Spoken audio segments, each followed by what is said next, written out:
Hi friends, ഇന്ന് നമുക്കൊരു bag ഉണ്ടാക്കുന്ന വീഡിയോ കാണാം. നമ്മൾ കുറേ നാളായി പ്ലാസ്റ്റിക്കിന്റെ ബാഗ്സാണ് യൂസ് ചെയ്യുന്നത്. അപ്പോൾ ഈ പ്ലാസ്റ്റിക് നമ്മുടെ പരിസ്ഥിതിക്ക് വളരെയധികം നാശകരമാണ്. ഇപ്പോൾ കഴിഞ്ഞ ദിവസം ഉണ്ടായ ചുഴലിക്കാറ്റ്, അതായത് ടൗട്ടെ ചുഴലിക്കാറ്റിലുണ്ടായ കടൽക്ഷോഭത്തിൽ ഒരുപാട് പ്ലാസ്റ്റിക് മാലിന്യങ്ങളാണ് നമ്മുടെ കരയിൽ അടിഞ്ഞുകൂടിയത്. പിന്നെ ഇതുമൂലം കുറേ സമുദ്രത്തിലുള്ള ജീവികൾ അനുഭവിക്കുന്ന കുറേ യാതനകളൊക്കെ നമ്മൾ കണ്ടിട്ടുള്ളതാണ്. അപ്പോൾ ഇപ്പോൾ നമ്മുടെ ആൾക്കാർ കൂടുതലും തുണി കൊണ്ടുള്ള ബാഗ്സാണ് യൂസ് ചെയ്യുന്നത്. ഇപ്പം നമ്മൾ ഷോപ്പിംഗ് മോളിൽ പോയാലും വെജിറ്റബിൾസ് വാങ്ങാൻ പോയാലും എല്ലാ സ്ഥലത്തും നമുക്ക് തുണി കൊണ്ടുള്ള ബാഗ്സാണ് കിട്ടുന്നത്. പിന്നെ ഒരു കാര്യം എന്താണെന്ന് വെച്ചാൽ ഈ തുണിയുടെ ബാഗ്സ് നമ്മൾ സാധാരണ പ്ലാസ്റ്റിക് ബാഗ്സിനേക്കാളും കുറച്ചുകൂടി കോസ്റ്റ്ലിയാണ്. അതായത് ഒരു നോർമൽ ബാഗിന് ഒരു 25-20 റുപ്പീസൊക്കെ നമ്മൾ കൊടുക്കണം. അപ്പോൾ മാക്സിമം നമ്മൾ ഷോപ്പിൽ പോകുമ്പോൾ നമ്മൾ ബാഗ് കൊണ്ടുപോവുകയാണ് ഇപ്പോൾ ചെയ്യുന്നത്. അപ്പോൾ നമുക്ക് ഈസി ആയിട്ട് ഉണ്ടാക്കാൻ പറ്റിയൊരു ബാഗാണ് ഞാനിവിടെ കാണിക്കുന്നത്. ഇതാ കണ്ടോ എൻ്റെ കയ്യിലിരിക്കുന്ന ഈ ബാഗ്. അതേപോലെ നമുക്ക് നമ്മളുടെ ബാഗ് നമ്മൾ ഉണ്ടാക്കി നമുക്ക് തന്നെ ഡിസൈൻ ചെയ്യാം. കണ്ടോ, ഇതിലൊരു നല്ല പിക്ചർ ഞാൻ വരച്ചിട്ടുണ്ട്. അപ്പോൾ ഇതെങ്ങനെയാണ് ഈസി ആയിട്ട് നമ്മൾ ചെയ്യാൻ സാധിക്കുന്നതെന്ന് ഞാൻ ഈ വീഡിയോയിൽ നിങ്ങളെ കാണിക്കാം. ബാഗ് തയ്ക്കാനായിട്ട് ഒരു 70 സെൻറ്റിമീറ്റർ തുണിയാണ് ഞാനിവിടെ എടുത്തിരിക്കുന്നത്. കണ്ടോ, എന്നിട്ട് ആ എടുത്ത തുണിനെ രണ്ടായിട്ട് നമ്മൾ കണ്ടോ ഫോൾഡ് ചെയ്ത് വെച്ചു. ഇത് നമുക്കൊരു 5 മിനിറ്റ് കൊണ്ട് ഫിനിഷ് ചെയ്തെടുക്കാൻ പറ്റിയ ബാഗാണ്.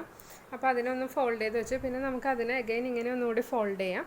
എന്നിട്ട് ഇതിൻ്റെ രണ്ട് സൈഡ് സ്റ്റിച്ച്, അതായത് ഈ സൈഡ് ഓപ്പൺ ആയിരിക്കുന്ന ഈ രണ്ട് സൈഡ് സ്റ്റിച്ച് ചെയ്തെടുത്താൽ നമ്മുടെ ബാഗ് റെഡിയാവും. പിന്നെ കുറച്ച് തിക്നെസ് ഇട്ടാനായിട്ട് മോൾ വശം ഒന്ന് മടക്കി കൊടുക്കാം. അപ്പോൾ ഇനി ഇത് എങ്ങനെയാണ് തയ്ക്കുന്നതെന്നൊന്ന് കാണിക്കാം. രണ്ടായിട്ട് ഫോൾഡ് ചെയ്തെടുത്ത തുണിയിൽ നമ്മൾ മേൽവശം ഒരു സ്ട്രാപ്പ് പോലെ ഒന്ന് അടിച്ചു കൊടുക്കാം, കുറച്ച് തിക്നെസ് കിട്ടാനായിട്ടാണ്. അപ്പോൾ ഒരു 2 ടൈംസ് ഒന്ന് ഫോൾഡ് ചെയ്യുക. ഒരു 1 ഇഞ്ച് വീതിയിൽ ഫോൾഡ് ചെയ്താൽ മതി. എന്നിട്ട് ഇതിൽ ജസ്റ്റ് ആദ്യം ഒന്ന് സ്റ്റിച്ച് ചെയ്ത് കൊടുക്കുക.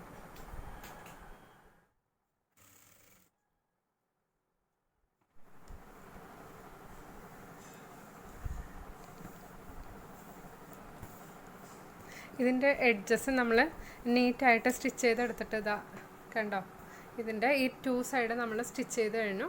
ഇവിടെ ഒരു ഓപ്പണിംഗ് ഉണ്ട്. ഇനി നമുക്കിതിലേക്ക് സ്ട്രാപ്പ് വെച്ച് കൊടുക്കാം. ഒരു 2 മിനിറ്റ് കൊണ്ട് തന്നെ നമുക്ക് ഈ ബാഗ് ഫിനിഷ് ചെയ്യാനായിട്ട് സാധിക്കും. സ്ട്രാപ്പ് വെക്കാനായിട്ട് ഞാൻ ചെറിയൊരു പീസ് കട്ട് ചെയ്ത് മാറ്റിയിട്ടുണ്ട്. ആദ്യം ഇതാ ഇതേപോലത്തെ ഒരു പീസാണ് കട്ട് ചെയ്ത് മാറ്റിയിരിക്കുന്നത്.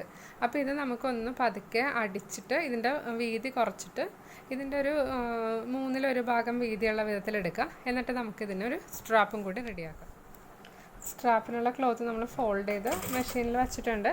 ഇനി അതൊന്ന് തയ്ച്ചെടുക്കാം നമുക്ക്.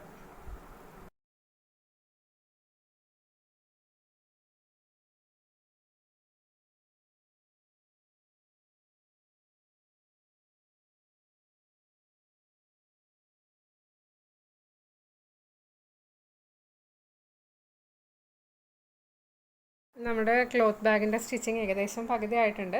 നമ്മൾ ബാഗും തയ്ച്ചു. പിന്നെ നമ്മൾ അതിന് വേണ്ടി 2 സ്ട്രാപ്പും റെഡിയാക്കിയിട്ടുണ്ട്. ഇനി ഈ സ്ട്രാപ്പ് കറക്റ്റായിട്ട് ഫിക്സ് ചെയ്യണം. അതാണ് നമ്മുടെ നെക്സ്റ്റ് സ്റ്റെപ്പ്.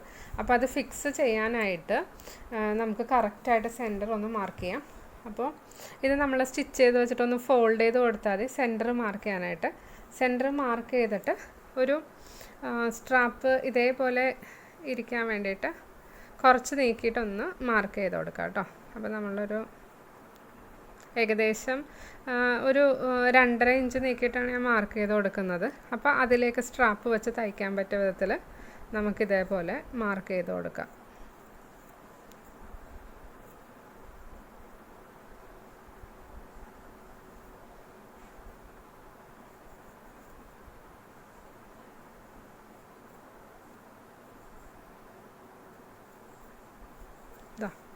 മാർക്കിംഗ് കംപ്ലീറ്റ് ആയിട്ടുണ്ട്. ഇനി നമുക്ക് ഈ ഒരു സ്ട്രാപ്പ് എടുക്കുക. സ്ട്രാപ്പ് എടുത്തിട്ട് അത് ഇതുപോലെ വെച്ചിട്ട് ഇതിൽ സ്റ്റിച്ച് ചെയ്ത് പിടിപ്പിക്കുക. കണ്ടോ, ഇതേപോലെ സ്റ്റിച്ച് ചെയ്ത് പിടിപ്പിക്കുക. 2 സൈഡും സ്റ്റിച്ച് ചെയ്ത് പിടിപ്പിക്കുക.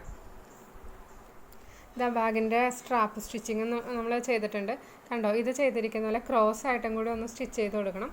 അപ്പോഴേക്കും നല്ല സ്ട്രോങ് ആയിട്ട് ഇതിൻ്റെ സ്ട്രാപ്പ് നിൽക്കും. കണ്ടോ, അപ്പോൾ നമ്മളുടെ കയ്യിൽ ചെറിയ നല്ല ക്ലോത്ത് ഉണ്ടെങ്കിൽ, ഇപ്പോൾ പ്രിൻറ്റഡ് ക്ലോത്ത് ആണെങ്കിൽ നമുക്ക് പ്രിൻറ്റഡ് ബാഗ്സ് ഉണ്ടാക്കാം. ഇതിപ്പോൾ പെയിൻറ്റിങ് ചെയ്യാനായതുകൊണ്ടാണ് ഇതൊരു ക്രീം കളറിലെ ക്ലോത്ത് ബാഗ് റെഡിയാക്കിയത്.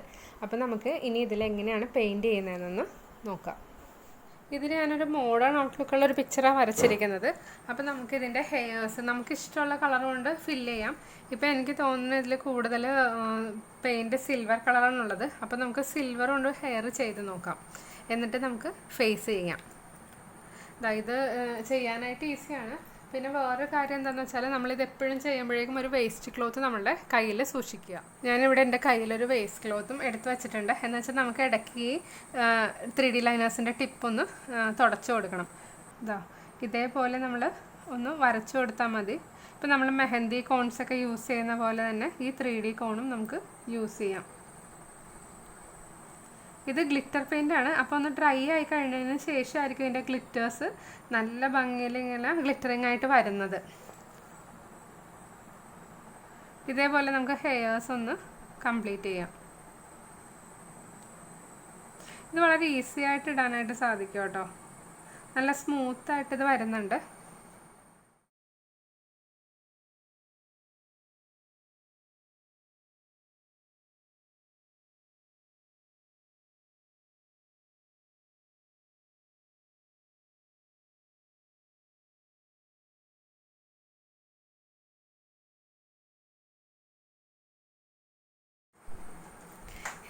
ഹെയർസിൻ്റെ ഒരു സൈഡ് കംപ്ലീറ്റ് ആയിട്ടുണ്ട്. ഇനി നമുക്കൊന്ന് ഫേസ് ചെയ്ത് നോക്കാം. ഇപ്പോൾ ഫേസിന് ഞാൻ ഗോൾഡൻ കളറാണ് ഇടുന്നത്. ഓരോ കളറും യൂസ് ചെയ്തതിന് ശേഷം അതിൻ്റെ ക്യാപ്പ് ഇട്ടിട്ട് ടൈറ്റായിട്ട് അടച്ച് വെക്കുക, അല്ലെങ്കിൽ അതിങ്ങനെ ഡ്രൈ ആയി പോകും. ഇനി ഗോൾഡൻ കളർ ഫേസ് കൂടി നമുക്കൊന്ന് കൊടുത്തു നോക്കാം.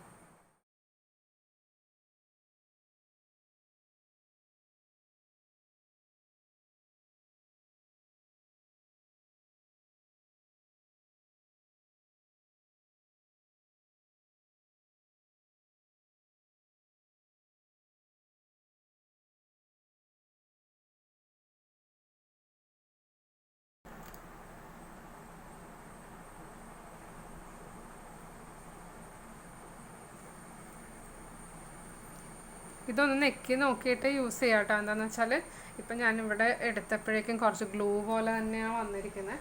അപ്പോൾ നമുക്കൊരു പഴയ ബ്രഷ് എടുക്കുക. പഴയ ബ്രഷ് എടുത്തിട്ട് നമുക്ക് ഇതേപോലെ ഒന്ന് റിമൂവ് ചെയ്തെടുക്കാം. കണ്ടോ, ഗ്ലിറ്റർ ഇല്ലാതെ ഗ്ലൂ മാത്രമാണ് അതിൽ വന്നിരിക്കുന്നത്. നമ്മൾ എപ്പോഴും നമ്മൾ ആദ്യം ഈ വേസ്റ്റ് ക്ലോത്തിലൊന്ന് അപ്ലൈ ചെയ്ത് നോക്കിയിട്ട് വേണം നമ്മൾ പുതിയ ട്യൂബ് യൂസ് ചെയ്യുമ്പോഴേക്കും അതുകൊണ്ട് വരയ്ക്കാനായിട്ട്. കണ്ടോ, ഇതേപോലെ ഒന്ന് വരച്ച് ഗ്ലിറ്റർ വരുന്നുണ്ടോ എന്നൊന്ന് ചെക്ക് ചെയ്യുക. ഇതിലിപ്പോൾ ഗ്ലിറ്റർ എനിക്ക് നല്ലോണം ഷെയ്ക്ക് ചെയ്ത് കൊടുക്കുക, എന്നാലായിരിക്കും ഗ്ലിറ്റർ നമുക്ക് കിട്ടുന്നത്. ഇപ്പോൾ വരുന്നുണ്ട്. അപ്പോൾ ഇത് കംപ്ലീറ്റ് ചെയ്ത് കൊടുക്കാം. കണ്ടോ, ഇനി നമുക്കിതിൻ്റെ ഹെയർ ഒന്ന് കംപ്ലീറ്റ് ചെയ്യാം കേട്ടോ.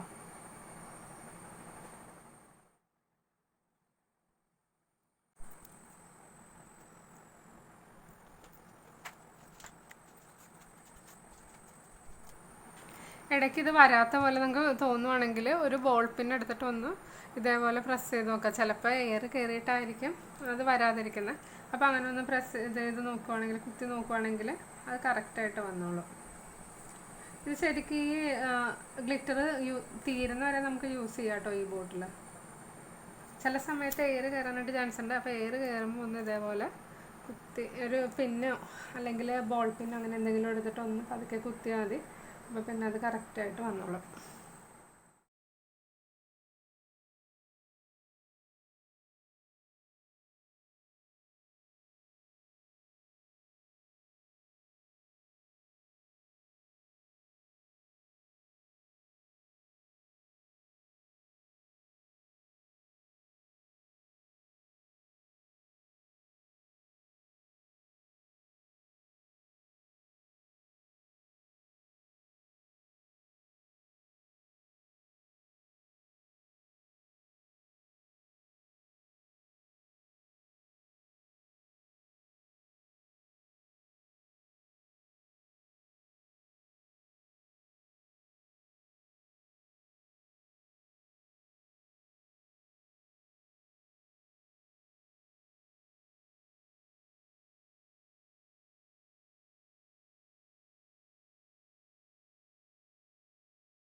നമുക്കിത് കുറച്ചുകൂടി ഭംഗിയാക്കാനായിട്ട് ഹെയർ ആക്സസറീസ് ആയിട്ട് കുറച്ച് ഫ്ലവേഴ്സും പിന്നെ ലീവ്സും ഒക്കെ വരച്ചു കൊടുക്കാം കേട്ടോ. അപ്പോൾ നമ്മുടെ പിക്ചറിന് കൂടുതൽ ഭംഗി കിട്ടും.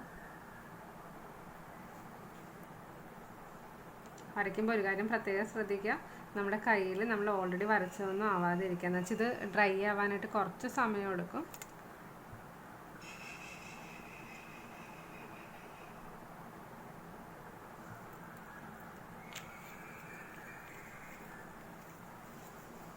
വേണമെങ്കിൽ ഒരു ബ്രാഞ്ച് പോലെയും കൂടി കൊടുക്കാം കേട്ടോ അങ്ങോട്ട്.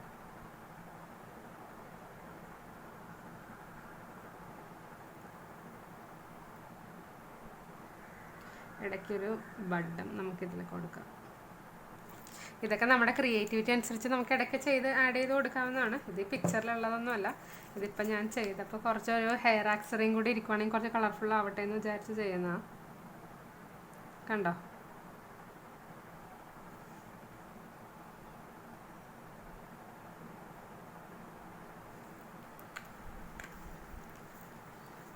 നമ്മുടെ ഡ്രോയിങ് കംപ്ലീറ്റ് ആയിട്ടുണ്ട്. ഇതിനൊരു 2 hours ഇരുന്നാലാണ് ഇത് ശരിക്കും ഒന്ന് ഡ്രൈ ആയിട്ട് അതിൻ്റെ ഗ്ലിറ്റേഴ്സ് നല്ലോണം തെളിഞ്ഞു വരുള്ളൂ. അപ്പോൾ നമുക്ക് കുറച്ച് നേരം വെയിറ്റ് ചെയ്യാം. നമ്മൾ ബാഗിൽ 3D ലൈനർ കൊണ്ട് വരച്ച പിക്ചർ നല്ല ഡ്രൈ ആയിട്ടുണ്ട്. കണ്ടോ? നമ്മൾ വരയ്ക്കുമ്പോൾ ഇങ്ങനെ ഒരു ഗ്ലേസിങ്, ഒരു ഗ്ലിറ്ററിങ് എഫക്റ്റ് അതിന് ഉണ്ടായിരുന്നില്ല. പക്ഷെ അത് ഡ്രൈ ആവും തോറും ആ ഗ്ലിറ്ററിങ് എഫക്റ്റ് കൂടി വരും. അപ്പോൾ ഇത് ഡ്രൈ ആവാൻ ഒരു മിനിമം 2 hours എങ്കിലും വേണം. എന്നാലും ശരിക്കും ഡ്രൈ ആയിട്ട് വരാൻ ഒരു ദിവസം എടുക്കും. അപ്പോൾ ഞാനിത് ഒരു ദിവസം വെച്ചതിന് ശേഷമുള്ള പിക്ചറായിട്ടോ നിങ്ങളിപ്പോൾ കാണിക്കുന്നത്. അപ്പോൾ എല്ലാവരും ഇനി പ്ലാസ്റ്റിക് ബാഗ്സ് എല്ലാം ഉപേക്ഷിച്ചിട്ട് ക്ലോത്ത് ബാഗ് തന്നെ ഉപയോഗിക്കുക. മാക്സിമം നമുക്ക് വീട്ടിലുണ്ടാക്കാൻ പറ്റിയാൽ വീട്ടിലുണ്ടാക്കി എടുക്കാം. ഇപ്പോൾ തയ്യൽ മെഷീൻ ഇല്ലാത്തവരാണെങ്കിൽ കൈ കൊണ്ട് സ്റ്റിച്ച് ചെയ്തിട്ടാണെങ്കിൽ നമുക്കിത് ഈസി ആയിട്ട് ഉണ്ടാക്കാം. ഒരു 10 മിനിറ്റിൻ്റെ കാര്യമുള്ളൂ. കൈ കൊണ്ട് സ്റ്റിച്ച് ചെയ്യുകയാണെങ്കിൽ മെഷീനിലാണെങ്കിൽ നമുക്ക് 5 മിനിറ്റ് കൊണ്ട് ഇത് ഉണ്ടാക്കിയെടുക്കാനായിട്ട് സാധിക്കും. അപ്പോൾ എപ്പോഴും നമ്മുടെ ഹാൻഡ് ബാഗിൽ ചെറിയൊരു ക്ലോത്ത് ബാഗ് കരുതുക. നമ്മൾ പെട്ടെന്ന് പുറത്ത് പോകുന്ന സമയത്ത് എന്തെങ്കിലും ഒന്ന് വാങ്ങുവാണെങ്കിൽ നമുക്ക് ഈ ക്ലോത്ത് ബാഗ് വളരെ ഉപകരിക്കും. അപ്പോൾ എല്ലാവർക്കും എൻ്റെ വീഡിയോ ഇഷ്ടപ്പെട്ടെന്ന് വിചാരിക്കുന്നു. വീഡിയോ ഇഷ്ടപ്പെട്ടെങ്കിൽ ലൈക്ക് ചെയ്യുക, ഷെയർ ചെയ്യുക, സബ്സ്ക്രൈബ് ചെയ്യുക.